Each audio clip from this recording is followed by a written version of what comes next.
If you're looking to buy cheap Rocket League items, be sure to check out today's sponsor RL.Exchange. They offer a wide selection of Rocket League items to choose from, they support all platforms, and have multiple payment options.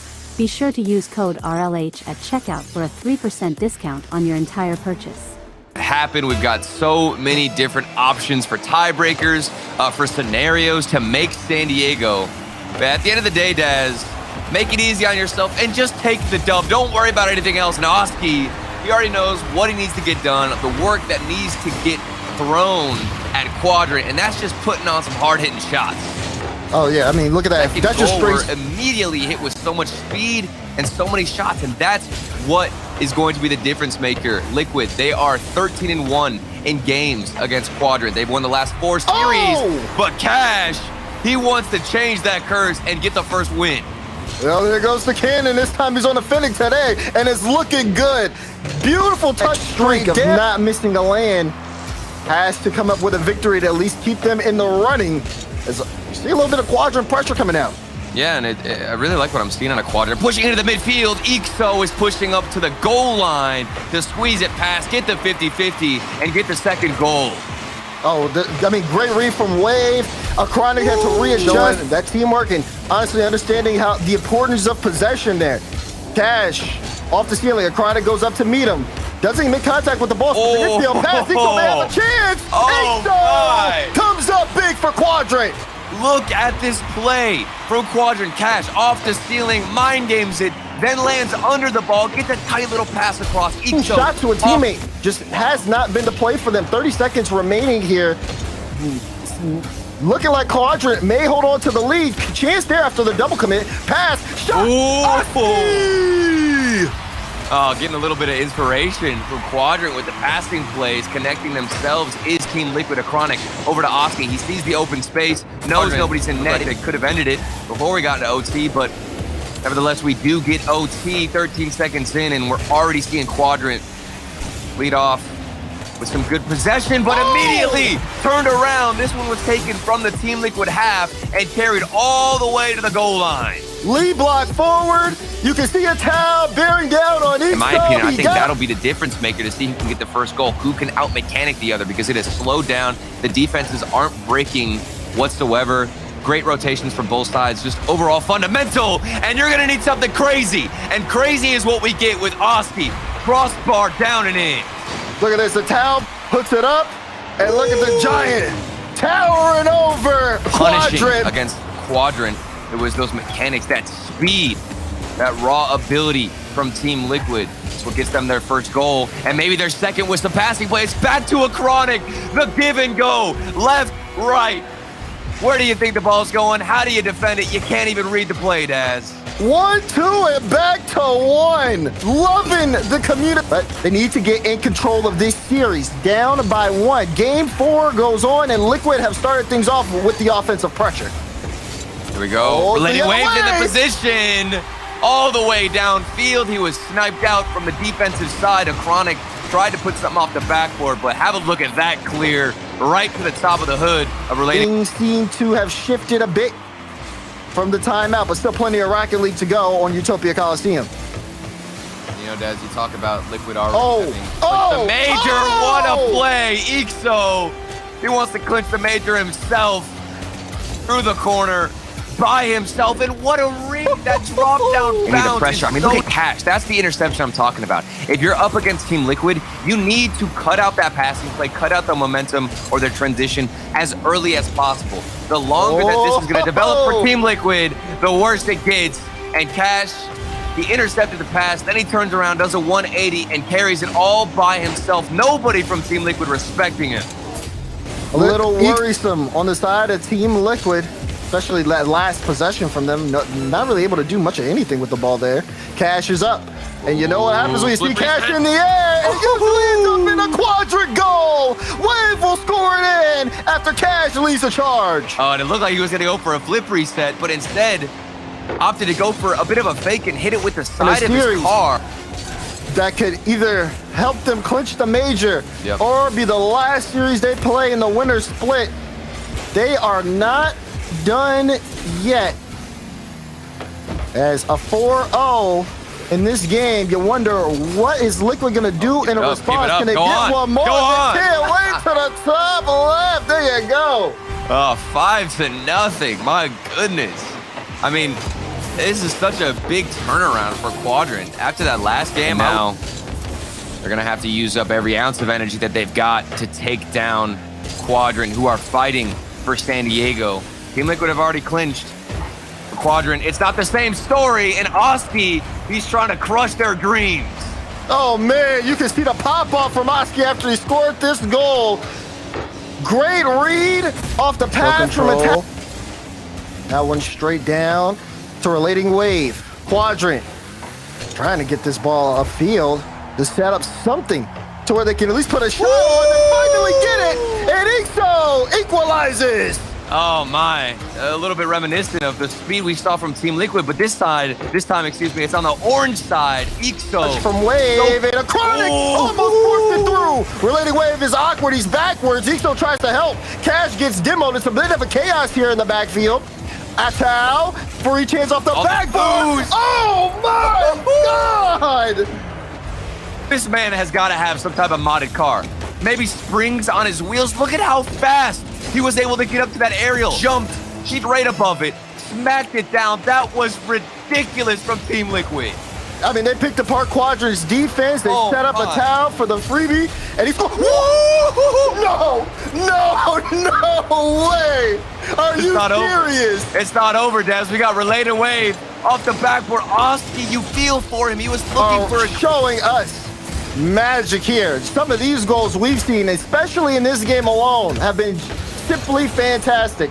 Chance here for Quadrant. Big demo. Got it. Quadrant take the lead. It's not the flashiest play. This is just absolute destruction from Ixo. He doesn't need any mechanics. He's just going to take you out of the pitch, delete you. Got the follow-up goal. Quadrant turned things around, and they're the ones taking the lead even after the timeout for Liquid. It's getting scrappy. Liquid, I mean, after that goal from Atao. Oh, another one. Oh, it's Oski. Bang, bang. Scrappy indeed. It's a shootout here on Wasteland. Oski opens up a little bit of space with that. Push it back into midfield. Wow. Quadrant taking their time, though, moving upfield. And Liquid say, thank you for the extra possession. Ixo is freaking out right now. This man has no boost. Oh, no. And because of it, he's going to miss. I was on Ixo's cam this whole time, Daz. No boost for the entire past minute. Looking for pads, trying to get something. He's late to the challenge because of it. Keep their composure that they've had all game long. We're just going to have to wait and find out. Relating Wave, flip reset opportunity. A better 50-50, and this is a good look. A free shot for Ixo. Past the defender, and he finishes OT. Into Game 7 we go. Relating Wave got the flip reset, popped the ball up high. A Chronic tries to trace with a Chronic there to read it. A Chronic versus Cash again. Another taking it slow. This time it goes to the side. Atao's there to meet it. Ixo's up early. Liquid have a chance here. Oski up early. And the Giant strikes again. There's the speed. There's the mechanics. All coming together at the perfect moment. A toe off the backboard from the steal. Quadrant with all the pressure in the world. Can they hold up to the task, or will it be over there? No, a Chronic shot's off. Follow-up, is it in? Ixo gets the save, but you just can't stop Atao and Team Liquid. They score another goal. You can't stop him. You can't stop the shots. Even if you get the save, he's still recovering. He's still rotating in possession. You've got to beat them. Shots, all them. Boost, all theirs. This is everything going in favor of the blue side. Final minute in regulation. Another one. And another one. That one might do it. Oski scores. Liquid up by 3. Less than a minute to go. Plague them in this split. We'll see. Maybe Cash can open something up with 30 seconds remaining, Daz. It doesn't look good. No, it does not. Oski. Oh my goodness. He's massive. We call him the Giant for a reason, and you see it there. Reality setting in. As with that goal, you even think about the timeouts, how effective that was. Both teams took a timeout. Each one who did take the timeout would then go on to win the next game. So many adjustments, split-second decision-making. The mechanics have been connecting on all sides. But at the end of it all, it's Team Liquid who remains dominant and still continues their tear and their wins. Because I haven't had my coffee today, but I don't need it. This game, the Rocket League, everything that's online right now, on the tournament lives, it's crazy. What's at stake? Alpha 54 is crazy as well. Man's hitting the flip reset early on. What more do you want, Cole? Mate, here is your shot of caffeine that you need to wake you up. When Alpha starts a series like this, for this major, Vitality have got something to prove as well. There is the ominous figure behind them of Zen. He will almost certainly be coming into this team in spring. So even though these guys have made the major, as Alpha puts that away, they're still trying to prove themselves individually. So don't expect them to play it slow. Yeah, absolutely. I mean, the fact that Zen is and almost certainly going to come into this roster has been all Vitality. We haven't seen too much of a stressful situation on defense where they're forced to even get a couple of goal line saves. The pressure just not enough from G1. Yeah, disappointing from them so far. Yet to have a single shot as Sizen rolls in a third and caps a dominating performance in game 1 for Vitality. Yeah, this is 7 shots for Vitality up against 0 from G1, which is ridiculous. Not overextending. You'll see teams where there's so much space and they'll just throw everybody forward because they have that space. No, Vitality's very composed and knows that, okay, if we just keep it calm, keep it collected, we're gonna get shots, get opportunities just like this without having to push everybody forward. Alpha involved again up against Atomic. Doesn't always have to be beautiful. Sometimes decision-making is key, and he and Radoskin have really get Alpha out of the way, saying, look, mate, you don't deserve to share a pitch with me. I'm the one who looks absolutely fabulous right now. But we're 4-0 up. We're pretty happy if you're in the Vitality camp. The whiteboard is well and truly working, but Farah didn't account Put that on the whiteboard. Put it on the whiteboard. This isn't a mistake. This has got to go on the whiteboard. I know Farah's wasting all his ink that's left. And now that definitely made the whiteboard, but no. Hey, he puts that one into the center. Back flips up against Sizen. How's the 50-50 game? It's decent. Atomic's there. Can he get around this ball for a flip reset or just get a big old challenge? It's not quite enough. Eventually, it is snuck in by Dorito. Bottom corner, 1-0 G1. Snuck in Dorito. He saw the opportunity, the awkward play, so he pushed up right when he needed to. The timing, it's immaculate. Applying pressure. And Vitality, they were getting more and more stressed out. If you're not playing at your best, what you need to get you going is a goal, a proper goal that gives you the lead. G1 now have that, and perhaps another one. To loosen up a little bit, and that's exactly what happened. I think this is off of the back end of Atomic, who not only came through with this dribble around 2 players, but got the bump on the final Sizen. He would have easily found a clear.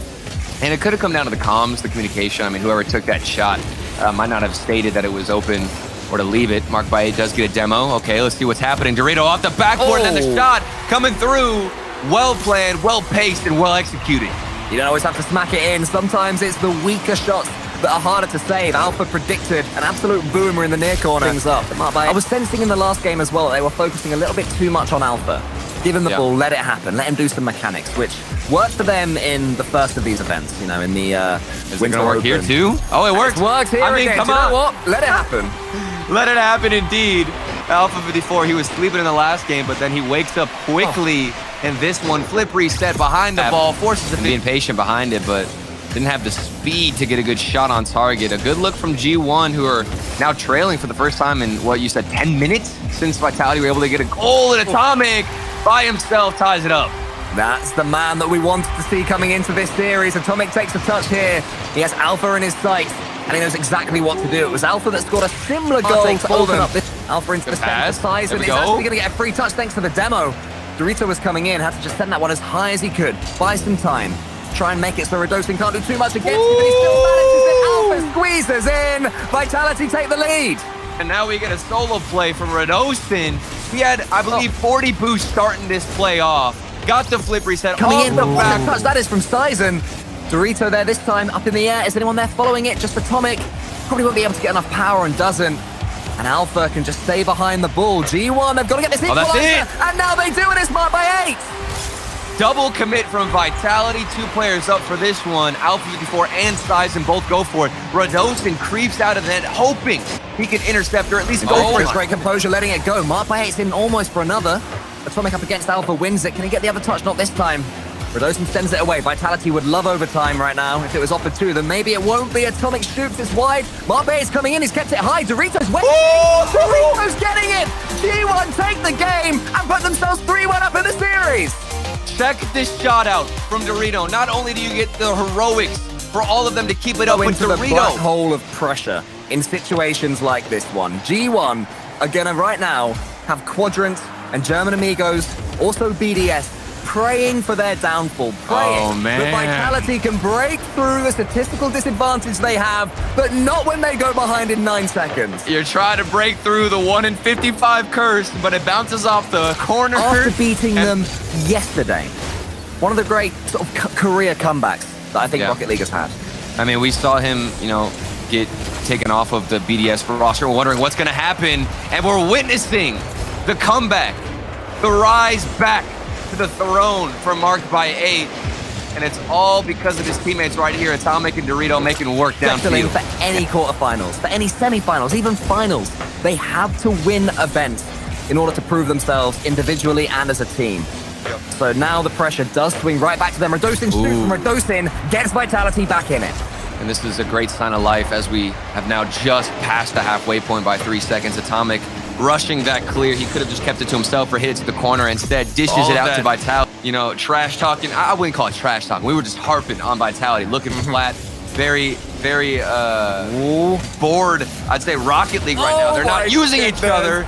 And now Sizing comes out. This man's not bored at all. He knows how to spice things up. The slow play, the crawling dribble by Sizing just hurts. Staring down the eyes and then putting it into the bottom corner. And Vitality Turtle have indeed awoken. Within 20 seconds. I mean, these guys, okay, it's over. It's over already. We're back down to the lead for G1. You come back in the game, you get 2 goals back to back, and it's a midfield shot over Sizing, who looks like he could have gotten this. Archie hit with a long I mean, you said about them in the groups. Fufaxdop were in Liquid's group, and they were in the game versus Liquid. Really disappointing, to be honest. They were an easy team for Liquid to beat. However, we're seeing them open up the scoring because they managed to beat Vitality. And sure, Vitality just lost to G1, but that is still a fantastic team. They're vulnerable here. I mean, Oxygen, they are going to be coming into this series thinking that, yeah, obviously we're going to win this. They're the number 2 team, rather, in Europe at the moment. However, Fufaxdop, what have they got to defend with? And it doesn't look like much. Karka just stays completely grounded. Maybe thought that there was going to be somebody, maybe Parker comes in to save it, but he just didn't fancy that one. It almost feels like Oxygen right now are overthinking it in offense. They just need to find something a little bit more direct. They're trying to be really cute on the backboard, but nothing really on target, nothing too threatening. Unless Joris gets the shot. There it is. The pop out off the sidewall. Rise tried to do it before, but this time it's Archie that gets the job done. The goal was absolutely on its way too. It was just a couple of deft touches into the center. Does get a lovely little touch there. Here's the first attack, first opportunity for Oxygen. Now we're seeing a little bit of attack down this end. Blue half has been thoroughly battered, and so now it's a time for Archie to completely forego the orange half. Instead, just send a dart straight into that orange net. Forbidden Temple sees Oxygen go ahead with Archie. A lovely double tap. Karka wasn't able to get that first touch Oxygen, so yeah, definitely going for the correct play on that for the demos. But Fax, chance for them to show off how they can defend. Joris with one flip reset over the top. Rise has to leave, and so Archie yet again. Second goal, Oxygen. Too good, too much space here for Jorius. Fakes it underneath, flip reset, just has to beat the defender there. And Jorius going to shoot. A very straightforward shot, but look at the pressure. It continues. Freeze has to get a good clear here, as now we're in that final minute, and the pressure is heavily in favor of Oxygen. But a long shot, Parker from nowhere. Jorius just caught in no man's land there. Maybe a little bit confident pushing up on the touch from Archie, but Parker, back post rotation, bang, slots that one. Where they're going to be able to take a game from them. Yeah, a little bit of skill if they're in game 2. Let's see what happens here. Rise, flip reset, gets the touch shot saved out by Karka. Archie follow-up should just be in here, and it is. Oxygen straight away, showing that mechanical diff there, and it is Rise to be the one to open it up. I like that. That's one of the goals that you look at, Archie face off versus Parker, and a demo removing Karka from the pitch. Jorius makes it a 2v3 momentarily, 3 seconds, and as he goes to the sky, 33 boost, no flip reset, the double ping off, and Rise slots it bottom right. They're messing about. They're just having fun at this point. The double commit, double aerial play. Jorius fakes it underneath, off Rise's bonnet, and then finds the angle. Just get dunked out by Karka. Fax need to find a way into this and find a way quick, because this is running away from them. It's a great demo, though, just to open up the back line more than they have been able to. And a fantastic fake. The bump from Parker now, and Parker is there to get the second touch. Fantastic play. This is what we needed, and it was the demo to open up that back post. Jorius got found out with the fake. Nothing Rise can do with the imminent bump on the... Basically done. Let's call it here because Jorius is about here to double touch, but it does go wide. It's 2-1. That's the story of the series, mate. Rocket League is scripted unless this goes in, and it does. Never mind. Forget about your storylines. Archie gets the third goal on the board for Oxygen. It just comes again from even the double touch from Jorius. It did go wide, but it just opens up. They're losing it in the midfield here, Fax. They're just not quite getting the touches they need, and you see Archie there just cutting out so many chances, cutting out and just getting those 50-50s, getting the dunks, and now this one's just going to be open straight down the other end with 20 seconds left. Fax just overcommit, looking for a goal, and this is going to be Oxygen's all the way, Stumpy. They're going to be heading over to series match and see what they can really put forward in the future and have this be somewhat highlight reel-ish if they can get anything from it. Well, I believe in the timeout bar, regardless of that utter nonsense you're trying to... Never mind. All right, it's all over, ladies and gentlemen. If you guys are enjoying your time, go grab a coffee. No, look, it feels like it, as we said, once Oxygen start going a little bit more direct on and they there, are able to defend for decent periods. However, you always feel with Oxygen, as you said earlier, when they want to score, they just will. Archie passing down to Rise. The backflip comes in. That's not great. There it is. And now Parker with an open net. You bet your bottom dollar he does not miss them. He's not missing that one, and perhaps a little bit of overconfidence there. Jorius for the second time this series. Third man just decides that he's got missed into that back corner. But Archie, look at that reception. He knows exactly where that ball is going to be punted towards. Zero boost. Pinch central. Jorius there to shoot. Jorius is there to flop it. And Rise, he can't finish it either. No, the double miss! No! But what are you doing? The bump was all they needed there. Rise gets the 50-50, and through comes Jorius on the bump for Cuck. Yeah, if there was any thoughts that Vatira might go easy on his countrymen here and bring them to the major with him, those thoughts are now gone. Vatira has made his intentions pretty clear, and as expected, he wants to win. He always wants to win, and they're off a pretty bad start, actually, as Seiko bins a shot from the halfway line. Love that pass from Monkeyman, called early, infield, off the sidewall. 1-0 BDS. Karmine Corp are going to bring them into deep water. BDS in deep water so far this split have not been swimming. Well, for BDS, they have been the dominant team so far in this game, but that can change so quickly. Exotic knew where he wanted it, and Vatira happy to deliver. And Seiko just couldn't turn quickly enough there. So far, you'd have to say Karmine Corp look like the slightly better team. BDS are right there with them. It's not by much, but it's inevitable. Oh, look at this all of a sudden, though. Against the run of play, extra snipes Seiko waiting in the middle. That was just a mistouch from Itachi. Needed to keep that one within his control instead. On their side of the bracket, that means that BDS at a minimum need to make the final as of right now. But of course, if G1 make the final before the BDS play tomorrow, then BDS need to win the whole thing. So it's all about, outperform G1. Oh, they're not going to get this one clear. Exotic capitalizes on some chaos at the near post once again. BDS all tangled up in the corner. And it's looked like a risky position every time they've ended up there. This time, always going to be quick to read those if you make that mistake. Oh, extra he turns! And Seiko covers him just in time.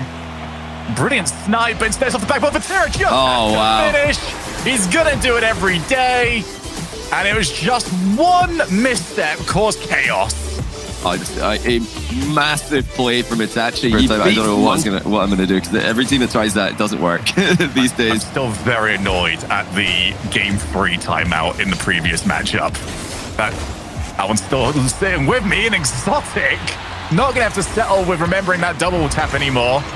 Gets the ball to land to him, and yet again, it's my. It's another 1v2 play. Almost managed to get themselves another opportunity out of it. Itachi up, wins the challenge. Who's the first to it? And Vatira comes in very late. Actually, he's left the goal open. Vatira, what was this decision? Yeah, it's not a position you expect to see him making a mistake in. He's completely alone at the back, but he decided to just make the immediate... Just keep the ball away from Itachi in the corner and you should be doing fine. Itachi then dives towards the ball, keeps the ball up. He's been outplaying everybody. Exotic to turn it in! That's been the combination all day. Itachi just lobbing it up to Exotic, popping it infield to Exotic, off the back. They have to stay solid here. Their mentality's been in question, even this weekend. Oh, that's the double commit as the communication falling apart for BDS. It's a problem we've seen all event and all split. BDS, when things go wrong, they go really wrong. Vatira gets a very easy goal there. This is not the player they want to see. Itachi has won everything. The recovery game he has had from those walls has been ridiculous, and it keeps catching BDS out. Vatira looking for top bins, and he's gonna find them. It's pretty simple for Vatira. Just beats extra to the ball, dodges the demo, flicks it over Seiko, and gets it into the top corner. Lot of demo avoidance in this game as well. He's done well with it. But it's also not something that he wishes he had to do well at, especially in a game that he is currently chasing. Exotic has been beat. Oh, wait a minute! What? Well, I know Exotic has been automatic in these positions, but maybe too much trust. Oh, it was Vatira thought Exotic got a piece of the ball. Just too many blue cards to get through. BDS starting to probe for it though. Monkey Moon has to turn, has to get a good hit on this ball as well, otherwise his team's not going to get back in time. Extra did turn a second one, and that was not the decision to make. Exotic dunks on Monkey Moon's touch, beats Extra to the ball, and then with a quick look behind him, knew find its way no in. chance. 2 minutes played here. Exotic wants time to find the top bin. It's just so it's easy for him as well. That's annoying. Okay, BDS are going to score one here. That's good stuff for them because it's easy to get frustrated in positions like this where it's so difficult to score. Every time that they get a press forward, it just seems like... You would not imagine KC to go an entire game here without scoring. It'll be very risky to settle on this 1-goal lead as Itachi. Well, there you are. BDS have got to go and get another one. It's just Exotic to himself, little double middle, and then Monkey Moon expecting a high shot boost follow-up.